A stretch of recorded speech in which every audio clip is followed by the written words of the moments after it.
दोस्तों, एक बार फिर से स्वागत है आप सभी का आपके अपने favourite English learning channel scholar English पर।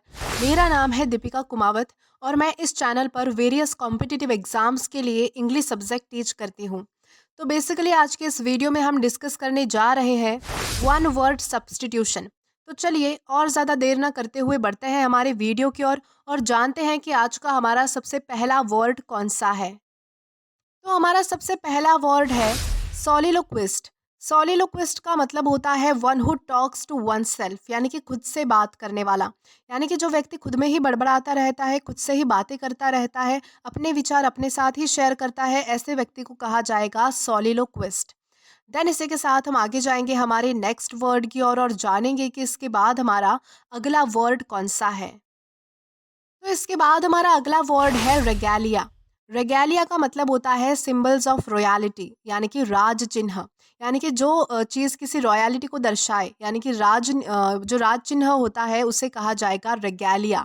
जो रॉयलिटी का सिंबल होता है, जैसे कि कोई क्राउन हो सकता है, क्राउन यानी कि राजा का ताज होता है, वो हो सकता है। स्केप्टर हो सकता है, स्केप्टर यानी कि कोई छड़ी हो सकती है राजा की, जो राजा रखता है अपने साथ वैसी कोई। या फिर ऑर्नामेंट यानी कि आभूषण हो सकते हैं, कोई ज्वेलरी हो सकती है।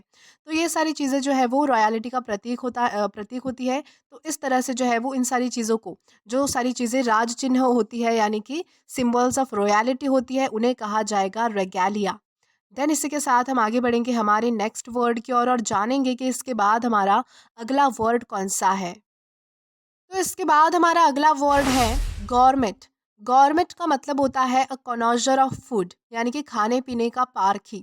यानी कि जो व्यक्ति बहुत ही ज़्यादा फूडी होता है, जिसे खाने पीने का बहुत ज़्यादा शौक होता है, खाने पीने का जो व्यक्ति शौकीन होता है, जिसे खाना बहुत पसंद होता है, ऐसे व्यक्ति को जो है वो गॉरमेट कहा जाता है।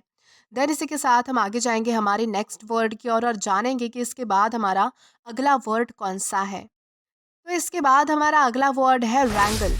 रैंगल का मतलब होता है टू डिस्प्यूट एंग्रीली, यानी कि झगड़ा करना, यानी कि बहुत ही गुस्से में किसी के साथ झगड़ा करना, वाद विवाद करना, संघर्ष करना, उसे कहा जाएगा रैंगल।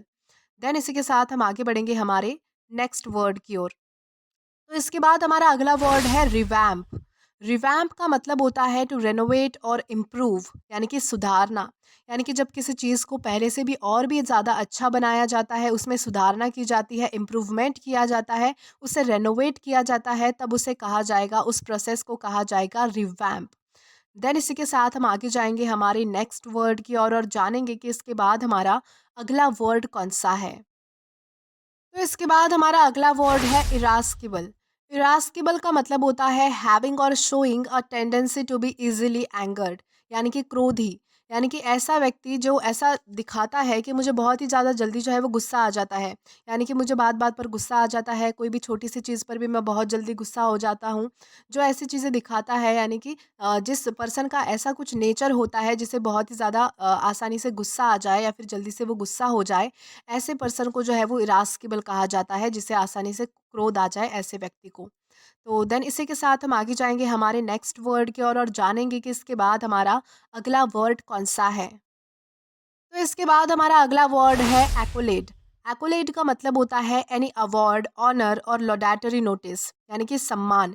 यानी कि जब भी किसी का सम्मान किया जाता है किसी अवार्ड के साथ, किसी ऑनर के साथ, यानी कि जब भी किसी को जो है वो कोई अवार्ड दिया जाता है, कोई सम्मान दिया जाता है, साथ ही साथ कोई प्रमाण पत्र दिया जाता है, ऐसी जब चीज़ें दी जाती है किसी के सम्मान में, तो उसे कहा जाएगा एक्कोलेड।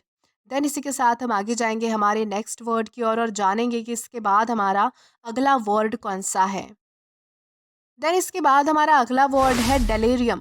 डेलेरियम का मतलब होता है a disturb state of mind caused by an illness, यानी कि उन्माद। यानी कि जब भी किसी व्यक्ति का जो है वो किसी बीमारी की वजह से या फिर किसी पर्सनल प्रॉब्लम की वजह से, किसी परेशानी की वजह से जो है वो माइंड डिस्टर्ब हो जाता है, यानी कि मेंटल स्टेट चला जाता है, उसे कहा जाएगा डेलेरियम।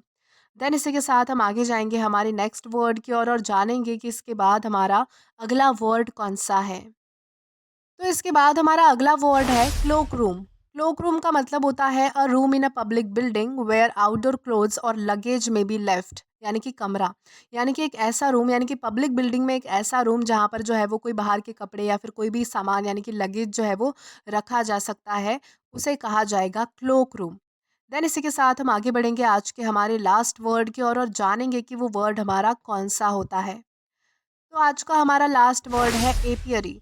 एपियरी का मतलब होता है a place where bees are kept, यानी कि मधुमक्खियों के पालने का स्थान, या यानी कि जहाँ पर जो है वो मधुमक्खियाँ पाली जाती है उस जगह को, उसको कहा जाएगा एपियरी। तो दोस्तों आज के लिए बस इतना ही। इस क्लास की पीडीएफ आप हमारे टेलीग्राम चैनल के थ्रू एक्सेस कर सकते हैं।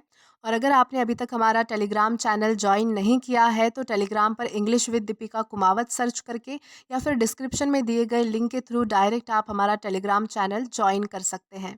और अगर आपको आज का ये वीडियो पसंद आया है तो do like this video, subscribe the channel and share as much as you can. और अगर आपने इससे पहले वाले वीडियोस नहीं देखे हैं तो यहाँ पर मैंने एक प्लेलिस्ट प्रोवाइड की है, जहाँ पर आप क्लिक करके वो सभी पहले वाले वीडियोस भी एक्सप्लोर कर सकते हैं। Till then keep learning. Thank you.